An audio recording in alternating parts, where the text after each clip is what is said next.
We're still with the Ateneo Blue Eagles here in the score with Adrian Wong, Isaac Go, and Thirdy Ravena. And before we went on a break, we were talking about constant challenges. So si Thirdy, he's very forthright. Sabi niya, his constant challenge is in battling gigil. Okay. For you, Adrian, what's that constant challenge for you when you play? I guess it's more mental, especially when I'm shooting, because sometimes after I miss a couple of shots, I get a little gun shy. But knowing that Coach Sab and my teammates trust me whenever I shoot the ball, like they have the ultimate trust in me. Like even if I've missed two in a row, I should be able to shoot the ball the next time and know that it's going to go in. Isaac, do you trust Adrian shooting? Yes. 100%? Yes. If he misses 3 straight, that's fine. Keep shooting. That's fine. Thirdy, do you trust Adrian shooting? Oh my gosh, there was a pause. There's a pause. Opo. I trust him. Just kidding, Sir Miko. Of course, we trust all of our teammates to take the shot. Yun yung ay sinabi ni Coach Tab sa amin na gusto niya kahit sino yung tumira, okay lang. Because we trust each other. Isaac, for you, what's your constant challenge? I know you already talked about your being vocal. Apart from that, what else is there that you need to constantly battle in order for you to play well? I think it's my constant battle being more aggressive on the boards, being more relentless. Because I have a tendency, because I stand on the three-point line a lot more these past 2-3 years, I have not been crashing the boards as much because I have a tendency to think that maybe it's going to go in, so I'll just get back on defense, or maybe I won't get it, so might as well go back. It's that hunger to chase for the ball, like what you see from Anj and Rafi. That's my constant battle with myself, saying I should go even though I think I'm not going to get it, or I'm going to get this. Having that kind of mindset, because I tend to try to outthink the game. Okay, I'm slow, so I want to get back on defense more. Maybe it's better to have more guys back. But Coach Tabs asked me to become more aggressive. Actually, not asked, demanded of me to become more aggressive on the boards, get offensive rebounds, have a hand in it, and that will help me become the best player I can be. So parang, parang people see you parang stretch 4, Jokic type of player. Parang this year ba, people will see a little more physical na Isaac Go. Yeah. A lot more physical, actually. That's the challenge I have to put up in front of me and beat the challenge. Do you see that, Adrian, that Isaac needs to be more physical, especially now that he's playing in his final year? Yeah, I've seen that, especially in practice. I mean, he's been working on it, though, because, every day he goes against Anj, and Anj is always going for the ball. So, he gets it he should be able to get it from him after the season. Jokic versus Embiid pala yan. How tough is it battling against Anj Kwame every single day? You see the games, you see what he does in games. So sometimes I just laugh in the bench and say, that's what I go up against every day in practice. So you see in the games, you see what he does, and it's actually multiplied in practice because you don't guard him for 20, 30 minutes. You're guarding him for 2-3 hours in practice. So that's what you see. So it's really tough every day. But if you don't go up against a guy like him every day, you're not going to get better. Are you excited for the two of them? Let's say for Adrian, it's another opportunity to show that he is one of the best shooters in the UAAP. How excited are you for Adrian? A lot. Everyone's been waiting to play. Everyone's excited to play, but I can't wait to see my fellow veterans na to show what they've improved on and to show na kung ano yung kaya nila, and really just can't wait. Just can't wait. And because you can't wait, let's get down to your personal motivation. As I told you guys, everyone understands you all want to win a championship, okay? That's a given, okay?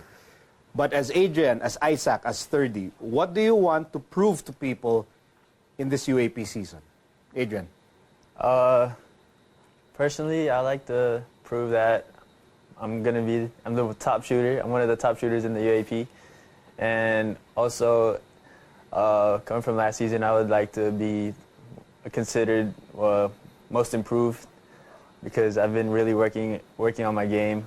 We've all been working on our game, but that's one of my personal goals for this year. Why were you reacting when he said he wants to be most improved? I don't know.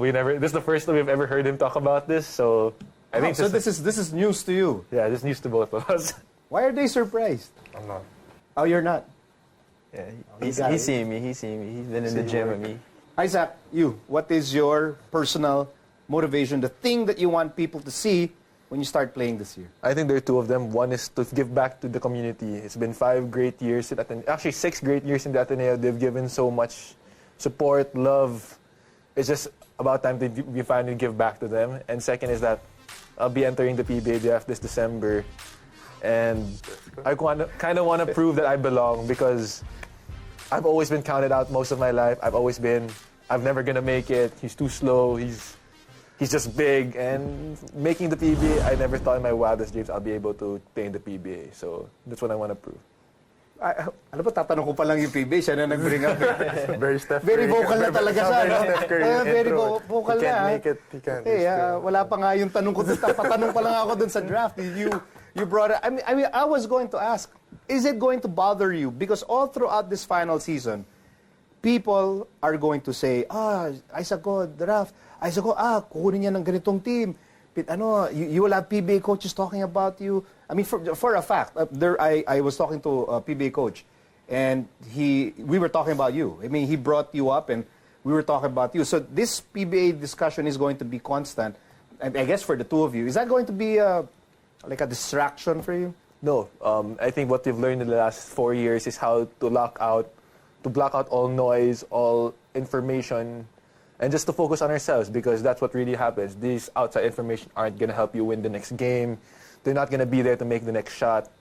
So it's about just locking down, focusing on yourself, reflecting, and doing it with your brothers, because these guys we all have the same mission, and that's what we're trying to focus on. Try to focus more on the self, on the team, keep it in-house, and if we win, and the goal is to win the championship and become the great possible players. If we do that, our dreams of making the PBA will be accomplished with that. Okay, don't worry. When a PBA coach will ask me, pare, kamusta yung Isaac ko?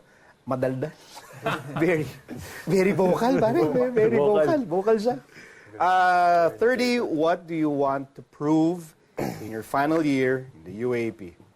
Well, I guess just like what Isaac said, first off, I just want to be able to show the community na sobrang na-appreciate ko yung lahat ng suporta nila for the past 5 years that I've been playing, and as well as trying to leave a legacy na I want to leave knowing na okay yung magiging culture, that the culture is still there with the young guys and the young veterans. And I think it's more in trying to show everyone that I can be a valuable teammate, not just because I can score, but it's also because I can do the intangibles, playing defense, diving for loose balls. And it's not just yung stats yung nagde-define sa akin as a player. So I think it's really more on showing my value as a player, not just to my teammates but to everyone. Yeah, because people are going to expect like a monster season. I think, and then everyone will have a definition of what a monster season is, diba? Yung iba siguro, dapat mag-triple-double yan, dapat ganito yan, 5 blocks per game, blah, blah, blah. Dapat may dunk siya lagi, and so on and so forth. You will have your own definition of what a monster season will be. Is that already clear in your head? Yes, definitely. Kasi for sure, number one, it's hard to put up a lot of stats when your coach is Coach Tab kasi he wants the ball continuously moving. I play 20 minutes, about 20 to 25 minutes every single game, and not like the other players who could play 30 or 35 minutes a game. My minutes are limited, and it's really more on sticking to, I don't know, ang hirap po kasi mag-stats talaga pag nandun si Coach Tab, and ang pinaka maganda mo magagawa to stay longer is to make it easy for my teammates and just do the right things, do the right reads, and play defense. Na-realize ko yung lesson na yun as I was playing for him na it's not about the points, kaya kanya gagamitin na matagal. It's, if you keep doing the right thing, he's not gonna have any reason to take you out except if you're gassed. Pagod na pagod ka. Adrian Wong, Isaac Go, and Thirdy Ravena, gentlemen, thank you for joining the Score, and good luck in this UAAP season. Thank you, sir. Thank you, for having us.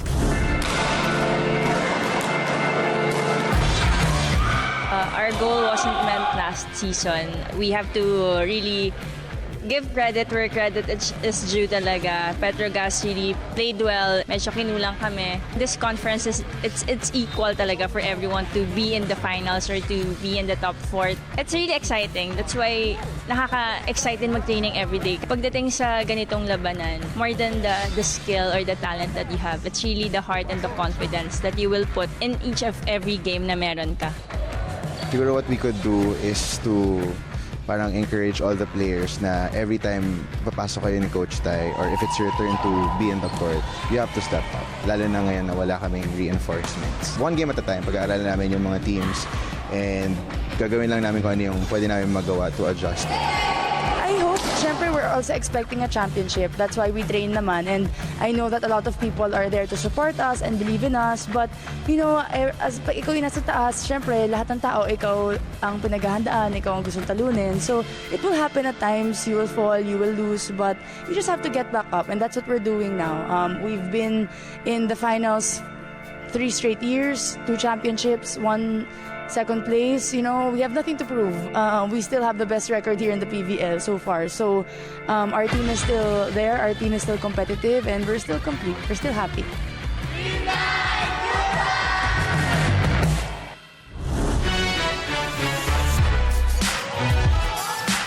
Nakulangan kami sa time na mag-prepare for the tournament. But nevertheless, I think we had a huge progress from when we started this All-Filipino Conference. Sana mapakita namin kung gaano kami kabuo as a team.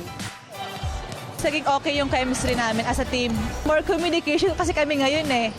And then, nakikita ko naman na bumabalik na yung laro ko. Yung ngayon talaga is mini-maintain ko yung therapy ko. Siyempre, I'm really excited to play with Iris ule. And alam namin yung chemistry namin, kaming dalawa. Kasi naging settle ko siya. Nag-a-adjust pa siya ngayon sa mga ibang players namin. And ako, wala na ako dapat i-adjust kay Iris kasi alam na alam niya yung set ko. I wanted to come back because I just love playing volleyball, and coaching in the States definitely made me miss playing a lot. My team is pretty great so far. They're pretty new, obviously, but over the months they've had a chance to gel, and me coming in, we've gelled a lot more, and I think this team is a bit more experienced for sure. So we're just going to come out fighting as hard as we can. You can expect just for us to come out fighting every single point. We focus a lot on competing, and we take pride in competing and just not giving up until we say the play is over.